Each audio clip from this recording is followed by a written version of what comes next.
అండి ఈరోజైతే మనం చికెన్ గ్రేవీ కూర చేసుకుందాం మా స్టైల్లో. దానికోసం అయితే చికెన్ శుభ్రంగా ఉప్పేసి కడిగేసి పెట్టుకున్నాను. చికెన్ కూరలోకి అయితే నేను అల్లం ముక్క, ఒక ఎల్లుల్లిపాయ, ఎండు కొబ్బరి, యాలక్కాయలు, మళ్ళీ లవంగాలు, దాల్చిన చెక్క, జీలకర్ర, ధనియాలు, గసగసాలు అయితే వేసుకుంటానండి నేను ఇందులో మసాలాకి. ఇదైతే పచ్చి మసాలా కొట్టుకోవాలి మనం ఇప్పుడు. ఇదిగోనండి మన చికెన్ కూర కోసం 2 ఉల్లిపాయలు, 2 పచ్చిమిరపకాయలు కోసి పెట్టుకున్నాను. స్టవ్ మీద అయితే కుక్కర్ పెట్టుకున్నానండి నేను. వీళ్ళు కొంచెం ఏజ్డ్ వాళ్ళు అంటే పెద్దోళ్ళు, అందుకని నేను కుక్కర్లోనే వండుతున్నాను. నూనె వేసుకుని మనం ఉల్లిపాయలు వేసి వేయించుకుందాం. చూడండి ఉల్లిపాయలు అయితే ఇలా వేగినాయి కదా.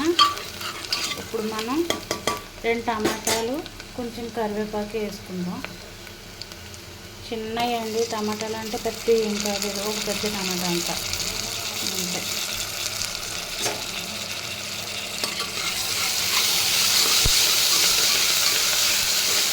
మనం విడిగా అల్లం వెల్లిపాయ పేస్ట్ వేయక్కర్లేదు అండి. ఇందులో మనం మసాలాలు కొట్టుకున్నాం కదా, అందులో ఉంటుంది అల్లం వెల్లిపాయ.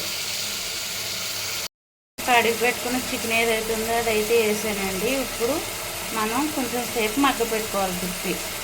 ఇప్పుడైతే ఇందులో పసుపు, ఉప్పు, కారం వేసానండి. ఇది కాశ్మీరీ కారం, అందుకని ఇంకో చిన్న చెంచాడు వేసాను అంతేనండి, 1 స్పూన్ కారం అంతే. ఇదిగోనండి ఆ నూనె అయితే అలా బయటకు వచ్చేసింది కదా. ఇప్పుడు మనం పచ్చి మసాలా రుబ్బుకున్నాం కదా, అదైతే వేసుకొని ఇలా తిప్పేసుకోవాలి.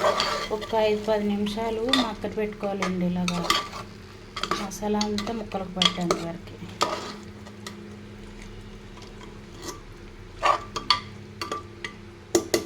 తర్వాత మనం మిక్సీ గిన్నె కడిగేసుకొని ఇలాగా నీరైతే వేసేసుకోవాలి. ఇందులో మూత పెట్టేసుకొని ఒక 3 విజిల్లు వేయించామంటే మన చికెన్ అయిపోతుంది. ఇంకో మూత అయితే పెట్టేసాను కదా, ఒక 2 విజిల్లు వచ్చేసాయండి. ఇంకొక విజిల్ వస్తుంది, నేను ఆపేస్తాను ఇక స్టవ్ అయితే.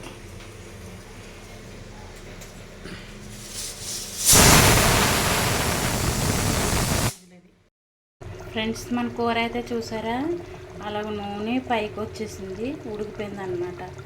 మెత్తగా ఉడికిందండి, చాలా బాగా ఉడికింది కూర అయితే.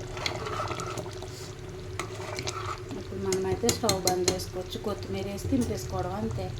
ఉంటానండి, బాయ్. ఇది కానీ నచ్చినట్టయితే మన ఛానల్ని లైక్ చేయండి, షేర్ చేయండి, సబ్స్క్రైబ్ చేసుకోండి ఫ్రెండ్స్.